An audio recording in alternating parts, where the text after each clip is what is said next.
แสนเวทนาลูกน้อยห้องแอวคัดฝืนยามเข้านอนลูกเขาสื่นน้องยังบ่คืนสร้างใจดำรีบมาเถิดน้องอ้ายของเป็นคำสุดท้ายยินแล้วจงเฝ้าอ่อนใจอย่าไปปล่อยตัวทลามเห็นใจอ้ายก่อนยามนอนสุดแสนละกำหากมีน้องเคียงคองยามค่ำอ้ายคงหายซ้ำอกโต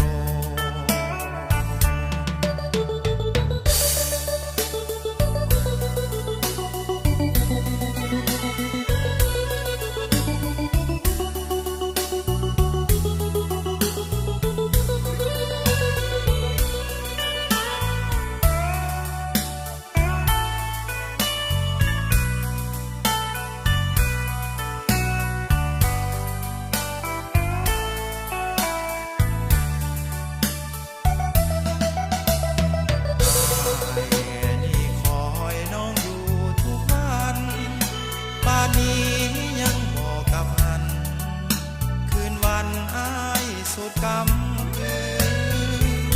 แสนเวทนาลูกน้อยห้องแอวคัดฝืนยามเข้านอนลูกเฮาสื่นน้องยังบ่คืนสร้างใจดำรีบมาเถิดน้องอ้ายของเป็นคำสุดท้ายยินแล้วจงเฝ้าอ่อนใจอย่าไปปล่อยตัวทลามเห็นใจอ้ายก่อนยามนอนสุดแสนละกำหากมีน้องเคียงคองยามค่ำอ้ายคงหายซ้